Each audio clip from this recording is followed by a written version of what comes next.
অক্টোবরের মধ্যে জাতীয় নির্বাচনের প্রার্থী চূড়ান্ত করতে সারা দেশের শত শত মনোনয়ন প্রত্যাশীর সঙ্গে বৈঠক শুরু করেছে বিএনপি।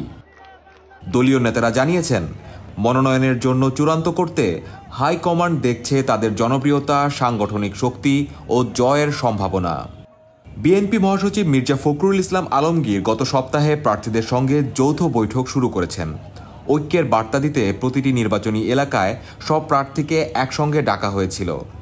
অভ্যন্তরীণ সূত্র জানিয়েছে, পরবর্তীতে সবার আলাদা আলাদা সাক্ষাৎকার নেওয়া হবে।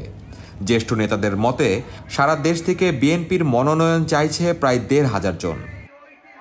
স্থায়ী কমিটির সদস্যরা বরিশাল, কুমিল্লা ও রাজশাহীর প্রার্থীদের সঙ্গে দেখা করেছেন এবং মির্জা ফখরুল খুলনা বিভাগের প্রার্থীদের সঙ্গে আলোচনা করেছেন।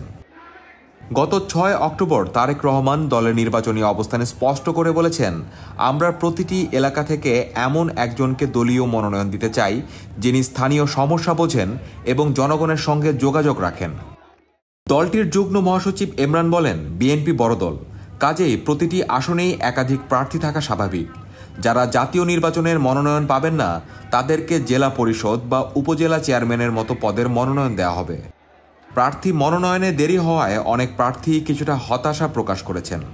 জামায়াতে ইসলামীর মনোনীত প্রার্থীরা প্রচারণার জন্য ঘরে ঘরে যাওয়া শুরু করলেও বিএনপির প্রার্থীরা এখনও দলের নির্দেশনা পাওয়ার অপেক্ষায়।